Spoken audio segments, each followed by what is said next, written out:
The world today is in some ways a planet of the apes, as we, modern humans, are the most populous megafauna and are also the most widely distributed, with populations being found in nearly every biome and on all continents. And seeing that we do belong to the Hominoidea superfamily, we are technically apes. However, if you've seen the movie, Planet of the Apes, you'll know that we're not really considered part of the equation in the film, with the ape part of the title pretty much only referring to non-human apes. And when you focus on non-human apes, modern Earth suddenly becomes anything but the planet of the apes, since all hominoids minus humans are threatened closely by extinction. On top of this, their range is extremely restricted, with small groups only inhabiting certain parts of Africa and Asia, with a total population of well under 1 million. But it wasn't always like this, and once upon a time, apes were among the most successful mammals around, while also being the most dominant primates on Earth. This golden age of apes saw an unprecedented amount of species emerge, which were extremely diverse in both size and adaptations, helping to set the stage for a reign that would span across an entire epoch, specifically the Miocene. But before we hop into the real-life Planet of the Apes, let me take a second to speak about my favorite mythological creature, dragons.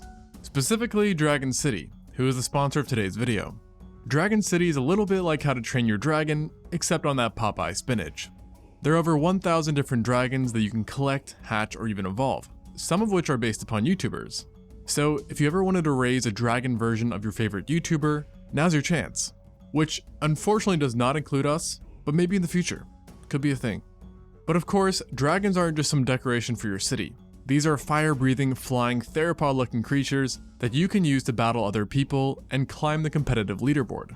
But that's not all. For those of you who want a little bit more of a chill vibe, there are single-player quests and events to gather collectibles that you can use to build your Dragon City to be the magical home you always wanted. So, if you like dragons and you like cities, you can try Dragon City today by clicking the link in the description or scan the QR code on the screen, which will also get you a special bundle with 15,000 food and 30,000 gold, as well as the very rare Iceling Dragon to get you started. This time period first began approximately 23 million years ago, following the end of the Oligocene. And while its entirety is associated with apes, it actually didn't start with any apes around, since during the very first days they had yet to evolve. Though this did not last very long, and it's believed that a mix of overall primate diversification and an uptick in temperatures worldwide led to a member of the Catarrhinae, otherwise known as Old World monkeys, evolving into the very first ape. Due to the imperfectness of fossilization, we're not 100% sure of who the first ape was, but some paleontologists point to the proconsul as being the likeliest candidate. This mammal is so far the oldest known primate that most accept as being an ape, with its fossils dating back to around 22 million years ago. This guy, unbeknownst to it, marked the beginning of what would become the Planet of the Apes. Yet it wasn't exactly as ape-like as you'd imagine, since it retained some monkey-like features, including a pronograde posture, meaning it had a horizontal body position where the trunk was held roughly parallel to the ground. Ultimately though, it was still unlike anything before it, with some of its more ape-like characteristics including a stabilized elbow, no tail, being larger in size, and having improved grasping abilities. The last two features were perhaps the most important part in its swift success, as its grasping capabilities let it better interact with its environment, while its size, which was akin to that of a bonobo, allowed it to intimidate smaller competition. And within a short period of time, it became the most dominant primate within its environment of Kenya and Uganda, where it lived in subtropical forests, sustaining itself on primarily raw fruits. But the apes would not be confined to just these two countries for long, as within a few million years, they managed to further diversify and spread out, thanks to a widespread increase in subtropical forests, their preferred habitat. And soon enough, over 14 distinct genera emerged, who all greatly differed in size, with the smallest being the size of a capuchin monkey, while the largest, a newer species of proconsul, could get as big as relatively large male chimpanzees, who as you may know, can be absolute units. But despite their varying sizes, one thing they all had in common was mobile hips, shoulders, wrists, ankles, hands, and feet, which made them extremely flexible. Additionally, they all had relatively similar diets, that were mainly composed of herbivorous matter. However, each learned to specialize in their own niche, with some like the Merodopithecus having developed teeth made to explicitly shear leaves from trees, while others, like Dendropithecus, had dentition that reflected a more broad diet, consisting of leaves, fruits, and flowers. Undoubtedly though, these guys enjoyed a rather pacifistic lifestyle, but some paleontologists speculate that early apes may have seldomly eaten meat as well. They were also by no means defenseless, seeing that each had canines which could be used for a variety of tasks, including interspecific competition and warding off would-be predators. These adaptations, though, were surely important, and before the end of the early Miocene, the apes had already achieved a higher level of diversity than seen today, and excluding humans, they had also established a larger rule, when going off of how many countries they could be found in. Yet what these early apes built, so to speak, was nothing compared to what was coming, because just over 16 million years ago, these primates got a huge boost from Mother Nature, which involved a global drop in sea levels that formed a land bridge between Africa and Eurasia. Many mammals at this time took this opportunity to branch out, and so did the apes, with some paleontologists thinking that it was specifically the Afropithecus and Heliopithecus who were the ones to rise to the challenge, likely passing through Saudi Arabia, where they then offshooted into both Asia and Europe. Interestingly, many of the apes who didn't migrate ended up vanishing, but it wasn't necessarily their lack in taste of adventure that stopped them from leaving Africa, but rather it was something that they were missing that the Afropithecus and Heliopithecus both possessed. And this secret weapon could be found in their teeth, or rather, around their teeth, as dental remains belonging to these apes show the presence of very thick enamel coats, i.e. the same thing that forms a hard shell around your very own teeth, protecting them from damage. The unusual thickness of these prehistoric apes' enamels was likely the key to theirs and their descendants' success, since it made it possible for them to eat a wide range of hard foods, like nuts, which are also more common in Eurasian forests.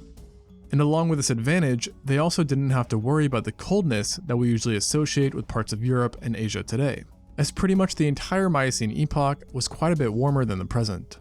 And thus, with relative ease and quickness, apes became widespread throughout Asia and Europe, thus expanding their range to a total of 3 continents. This expansion ultimately led to even further diversification, with Europe alone yielding more than 16 different species. To have witnessed Europe during these times would have been quite mind-blowing, as unlike Asia, which still has some surviving apes, Europe is totally apeless, barring humans that is. Unfortunately, limited remains have led to very little being known about many of these European members. But we do know a bit about a few, one being the Oreopithecus. And no, sadly, its name has nothing to do with Oreos. This ape could be found in Tuscany and Sardinia, where it lived in swamp-like habitats. But it wasn't its habitat that has fascinated researchers, with its real crowd pleaser being its ability to stand on 2 legs. This is obviously a huge deal, yet this ape wasn't a biped like how we or some of our forefathers were. Rather, it achieved an erect posture by turning its big toe to a 100-degree angle in relation to its other toes, which essentially turned its foot into a tripod. This ultimately allowed it to prop itself upright, in order to stand taller and better see predators, like the Machairodus and Metylurus. Yet the tripod technique was overall still flawed, as any meaningful locomotion would have resulted in the Oreopithecus becoming unbalanced, thanks to the angle of its big toe. Meanwhile in Asia, apes were doing even better, consisting of both more species and holding a wider distribution. And a select few could actually be found in both continents, such as the Gryphopithecus, who resided in Central Europe and the Asian part of Turkey. It is also in Asia where you would find an ape that you might recognize, a gibbon. This is a family of apes that are still kicking today within certain parts of Asia, being represented by the Hylobates, Hulak, Nomascus, and Symphalangus. And while these modern gibbons can be traced far back in time, they weren't the ones that were around in the Miocene. Instead, the Miocene gibbons consisted of Yuanmopithecus and one unidentified genus, but they both resided in China. Preliminary studies suggest that these prehistoric gibbons were close in size to modern ones, and could have been remarkably similar in appearance and behavior as well. If accurate, this would mean that they showed low sexual dimorphism, did not make nests, and participated in long-term relationships, unlike many other apes. Additionally, we could expect these guys to have been tree dwellers, who used brachiation, a type of locomotion that involves swinging from branch to branch. We also know that there is a chance that these apes had a partial taste for meat, since extant ones have been observed both hunting small birds and consuming bird eggs. This possibility of eating birds may make gibbons seem a bit nefarious, compared to other Miocene apes, but it did not necessarily make them more dangerous. And in reality, the other Miocene apes were all possibly still quite aggressive despite having more mundane diets. This is because primates in general are typically ranked above other mammals when it comes to displayed aggression, which is a result of primates, especially apes, being extremely territorial and social. Some scientists have also speculated that intelligence could be a part of the equation as well. Of course though, we don't know how smart these prehistoric apes were for certain, but the general consensus is that like most apes of today, those of the Miocene most likely demonstrated above average intelligence for a mammal, perhaps even cooperating in a rudimentary fashion, and they might have even used extremely simple tools. An hypothesis based off the fact that even capuchin monkeys, who are not apes, are sometimes known to use large stones to process tough material. That being said, none of the apes mentioned so far were likely as smart as the primates you typically associate with intelligence, as they were not great apes. Not to worry though, because the golden age of apes did in fact see the rise of the great apes themselves. It's not certain when or where they evolved, but it's thought that roughly 17 million years ago, great apes had almost certainly already split off from the others, and just 4 million years later, they, like their lesser relatives, could be located in both Africa and Eurasia. With the great apes around, things drastically changed, and new heights were reached thanks to distinct differences between them and other apes. These differences included larger brains and larger body sizes, the latter of which is what inspired the great in the name Great Apes, with the average Miocene genus having been about the size of a chimpanzee. Some, though, got quite a bit bigger, as demonstrated by the Indopithecus, the biggest primate to have lived during the entire Miocene. Its name, meaning the Indian ape, nicely reveals that this great ape inhabited India, with its fossils specifically being restricted to the northern regions.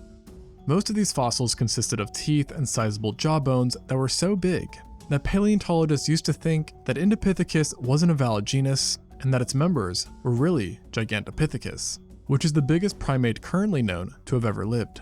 This stature also led to its scientific name, Giganteus, which speaks for itself, and currently, modern estimates paint it to have been about 5 feet or 1.5 meters tall, while being about the same weight as a gorilla, Earth's current largest primate. But this ape likely wouldn't have looked like any gorilla you've ever seen. Rather, it probably resembled an orangutan, if anything, as it belonged to the Ponginae family, a family of apes whose only living member is the orangutan, making it the Indopithecus's closest living relative. However, unlike the orangutan, studies on the Indopithecus indicate that it didn't spend much time in the trees, and it was a terrestrial creature that foraged the grounds, feasting on large quantities of bamboo among other foliage. On top of being big, it was quite robust too, which allowed fully grown adults to be protected from attacks from most predators. Although, despite its heftiness and presumed strength, the Indopithecus was not necessarily the most dominant nor the most successful great ape of the Miocene, with that title perhaps going to Lufangpithecus, who based off of the sheer amount of its remains, was likely the most common primate of the Miocene, and it was actually one of the Indopithecus's neighbors, being found in China, and was represented by 3 different species. Up until now, thousands of fossils belonging to this ape have been discovered, and showed that it was actually a smaller great ape, with adults only being about 50 kilograms or 110 pounds, similar to the size of a baboon.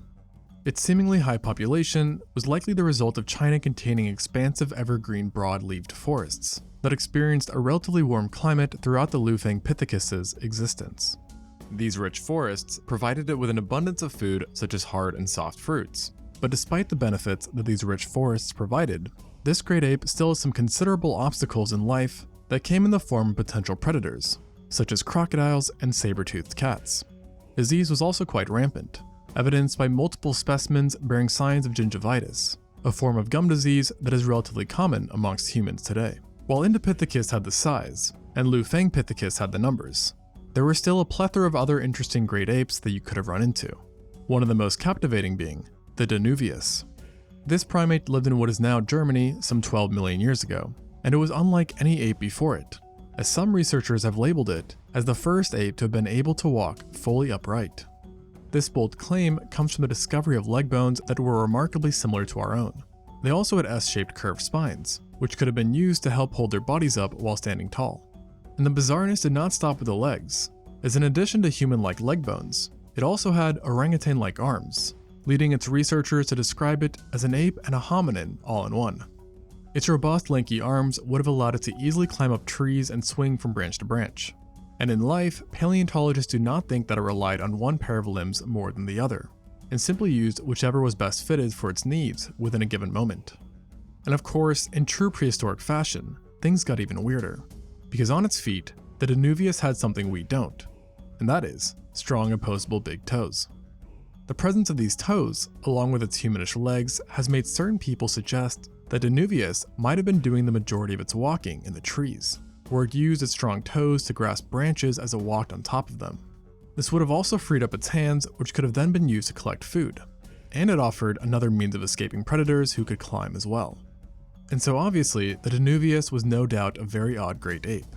But of course, due to the sheer diversity of apes at the time, there are plenty more genera murking about that would have widened your eyes in shock. Take Dryopithecus for example, a small great ape who may have exhibited hyperaggression, an hypothesis based off of the growth patterns seen in the male's canines. Or look at Ardipithecus, a possible hominin, meaning it belonged to our very own tribe, who was likely strikingly similar to the chimps that we know of today, despite being nearly 6 million years old.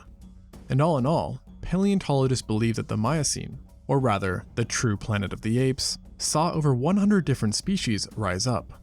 This absurd amount of species is a striking contrast compared to the just 35 or so species known from the Pliocene, the epoch that followed, and that's including non-ape primates too.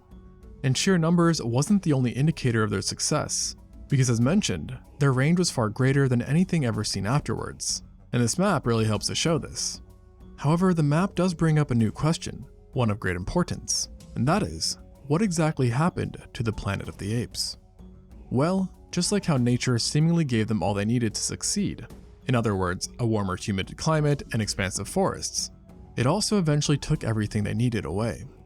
Basically, as the Miocene winded down, the Earth started to cool and dry, a result of the late Miocene cooling event, which in itself was caused by a drop in atmospheric carbon dioxide and a change in Earth's obliquity, i.e., the angle Earth's axis of rotation is tilted as it travels around the sun.